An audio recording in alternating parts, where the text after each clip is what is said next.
পশ্চিমা দুনিয়া চাচ্ছে মুসলিম ঐতিহ্যবাহী যুগ যুগ ধরে সে আল্লাহর প্রিয় নবী খোলাফায়ে রাশিদিনের এবং আমাদের মুসলিম শাসকদের গড়ে তোলা তিলে তিলে অনেক শাহাদাত রক্তের বিনিময়ে ঐচিত্র্যের এবং সভ্যতার বিশাল ইমারত যেন ধসে পড়ে যায়, দাঁড়িয়ে থাকতে না পারে। এটা হচ্ছে সেই পশ্চিমাদের একটি ষড়যন্ত্র। আল্লাহ যেভাবে যাকে সৃষ্টি করেছেন কৃত্রিম উপায়ে মেডিকেল সার্জারি করে আপনি ট্রান্সজেন্ডারের নামে আর একটা হারাম কবিরা গুনার কাজ করাবেন, এই শিক্ষা দিয়ে ফাউন্ডেশনকে আপনি নষ্ট করবেন। ইউ হ্যাভ নো রাইট, আপনার কোনো অধিকার নেই। দাবি করা হচ্ছে যে প্রাথমিক স্কুলের শিক্ষক নিয়োগের প্রশ্নটা আজকে আনতে হলো কেন?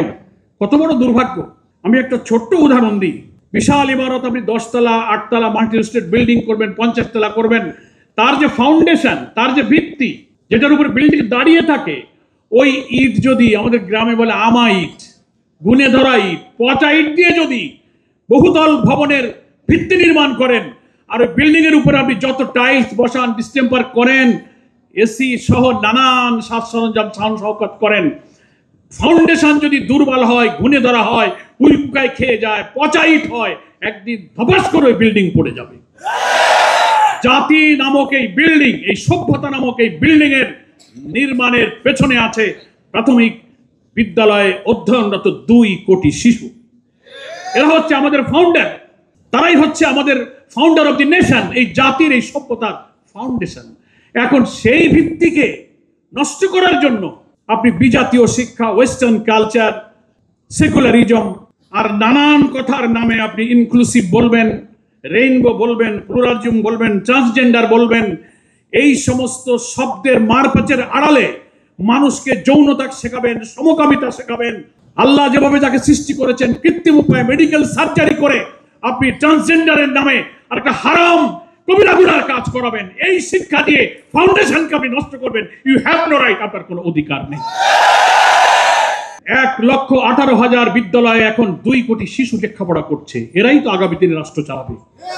এর মাথায় যদি যৌনতা ঢুকিয়ে দেন, সমকামিতা ঢুকিয়ে দেন, অশ্লীলতা ঢুকিয়ে দেন, আমার জাতীয় সভ্যতা, সংস্কৃতি, জাতিসত্তা, মূল্যবোধ বিরোধী চেতনা এখনই যদি ঢুকিয়ে দেন, তো এই সভ্যতা একদিন ধপাস করে পড়ে চুরমার হয়ে যাবে। এই সভ্যতা পশ্চিমা দুনিয়া চাচ্ছে মুসলিম ঐতিহ্যবাহী যুগ যুগ ধরে সে আল্লাহর প্রিয় নবী খোলাফায়ে রাশিদিনের এবং আমাদের মুসলিম শাসকদের গড়ে তোলা তিলে তিলে অনেক শাহাদাত রক্তের বিনিময়ে ঐচিত্র্যের এবং সভ্যতার বিশাল ইমারত যেন ধসে পড়ে যায়, দাঁড়িয়ে থাকতে না পারে। এটা হচ্ছে সেই পশ্চিমাদের একটি ষড়যন্ত্র। যে প্রজ্ঞাপনটা জারি করা হয়েছিল সেটা উজ্জ্ব করার জন্য আইন মন্ত্রণালয়ের বিবেচনাধীন আছে।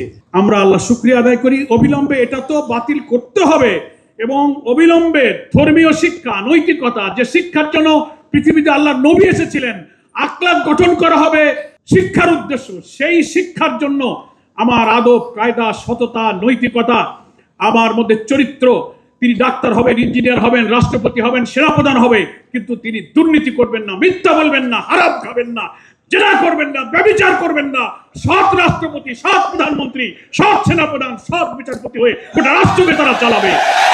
আজকের শিশুদের এই শিক্ষার সময়ে যদি এই ফাউন্ডেশন নির্মাণে এই বাংলাদেশ আমার সামনে বসা আছে, গোটা বাংলাদেশ এখানে বসা, আমরা যদি আপোষহীন, অকুত ভয়, রাজনীতি, দলীয় স্বার্থের ঊর্ধ্বে একটা সিরিয়াস পদক্ষেপ না নিতে পারি, আমরা জাতির কাছে, আমার সন্তানের কাছে, প্রজন্মের কাছে আমরা দায়ী থেকে যাব। আমি আজকের এই উদ্যোক্তাদেরকে ধন্যবাদ জানিয়ে বাংলাদেশ জামাত ইসলামের পক্ষ থেকে এই আন্দোলনে সর্বাত্মক সহযোগিতার অঙ্গীকার ব্যক্ত করে আমার বক্তব্য শেষ করছি। আল্লাহ হাফেজ।